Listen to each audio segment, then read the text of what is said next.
So இப்போ அந்த கோட்டை டாஸ்க் வந்து லைவில் போயிட்டுருக்கு. இந்த கோட்டை டாஸ்கில் வந்து எகெயின் ஒரு பிரச்சனை வந்திருக்கு போல இருக்குது. ஸோ ஒரு ரீமேட்ச் வைக்கணும்னு நாங்கள் முடிவு பண்ணியிருக்கோம்னு சொல்லி பார்வதியும் விக்கல்ஸ் விக்ரமும் ஒரு போர்டு முன்னாடி நின்றுட்டு, ஐயா இந்த போட்டி வந்து சரியாக நடக்காததுனால இன்னொரு வாட்டி விளையாடணும்னு நாங்கள் அப்படின்னு சொல்லி ஸ்டார்ட் பண்ணுறாங்க. நாங்கன்னு சொன்னோடனே நாங்கள் இல்லை நீங்கள் தான் அப்படின்னு சொல்லிட்டு விக்கல் சொல்கிறாரு. நாங்கள் 2 பேர் சேர்ந்து முடிவு பண்ணல அப்படின்னு. ஆமாம், நீங்கள் எல்லோரும் குரூப்பாக சேர்ந்து ஓட்டு போடுவீங்களா அப்படின்னு சொல்லிட்டு ஒரு மாதிரி ஒரு மாக்கிங் பாடி லாங்குவேஜில் வைக்கிறாங்க பார்வதி. உடனே வந்து விக்கல்ஸ் சொல்கிறாரு, நான் நடுநிலையாகத்தான் இருந்தேன் அப்படிங்கிறாரு. ஸோ இவர் நடுநிலையாக இருந்திருக்கார் போல இருக்கு. அவங்க பார்வதி நடுநிலையாக இல்லைங்கிறது விக்ரமோட வாதம். பார்வதி என்ன சொல்கிறாங்கன்னா, நீங்கள் எல்லோரும் குரூப்பாக ஓட்டு போட்டிருக்கீங்கன்னு பார்வதி சொல்கிறாங்க. அப்போ விக்கல்ஸ் என்ன சொல்கிறாருன்னா, அரசர் வேறு ஜட்ஜு வேறு, நம்ம ஜட்ஜாக இருக்கும்போது ஜட்ஜாக தான் இருக்கணும் அப்படிங்கிற மாதிரி விக்கல் சொல்கிறாரு.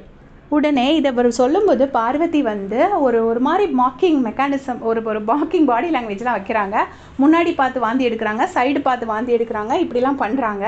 இதை வந்து என்கிட்ட எல்லோரும் கேட்குறாங்க, அவங்க திருந்தி இப்போ ஒழுங்காக இருக்காங்க, இப்போவும் நீங்கள் அவங்கள பற்றி நெகட்டிவ் ஒரு நெகட்டிவாகவே பண்ணிட்டு இருந்தா அவளை எங்கேருந்து பாசிட்டிவாக போடுறதுன்னு சத்தியமாக தெரியல. இதெல்லாம் என்ன மாதிரி ஒரு நேஷ்னல் டிவியில் ஒரு ஷோவில் அவங்க இஷ்டத்துக்கு இப்படி பண்ணுறாங்க, வாந்தி எடுக்கிற மாதிரி வைக்கிறாங்க. எல்லோரும் அப்படி ஷாக் ஆகி பார்க்குறாங்க. உடனே பிக் பாஸ் வந்து அங்கேருந்து ஒரு அனௌன்ஸ்மெண்ட் கொடுக்குறாரு. இது வந்து அந்த போட்டியை வந்து திருப்பி ஒரு தடவைன்னு ஸ்டார்ட் பண்ணோடனே பார்வதி பயங்கர ஹாப்பி ஆகிட்டு, இந்த அவங்களுக்கு ஃபேவராக ஏதாவது ஜட்ஜ்மெண்ட் வைத்தாலோ இல்லை யாருக்காவது நெகட்டிவாக ஜட்ஜ்மெண்ட் வைத்தாலோ ஒரு மாதிரி ஒரு குதிக்கிற மாதிரி ஒரு ஆக்ஷன் பண்ணுவாங்கள்ல, அது மாதிரி பண்ணுறாங்க. அப்போ வந்து பிக் பாஸ் சொல்லிடுறாரு திருப்பி நடத்த முடியாதுன்னு. உடனே மூஞ்சி வந்து தொங்கி போயிடுச்சு. இதுதான் நமக்கு காட்டுற ப்ரமோ. ஸோ இந்த டாஸ்க்லேயும் பயங்கரமான சண்டை இருந்திருக்கு. லாஸ்ட் டைம் பார்த்தீங்கன்னா அந்த வந்த ப்ரமோவில் அமித் ஏதோ ஒரு பேட் வேர்ட் சொல்லி திட்டுறதுக்கு ட்ரை பண்ணுறாங்க. ஸோ அதில் ஏதோ பிரச்சனை ஆயிருக்கு. அதனால தான் இந்த ரீமேட்ச் கேட்டிருக்காங்கன்னு நான் நினைக்கிறேன். பிக் பாஸ் இந்த வாட்டி ரீமேட்ச் அலோவ் பண்ணல.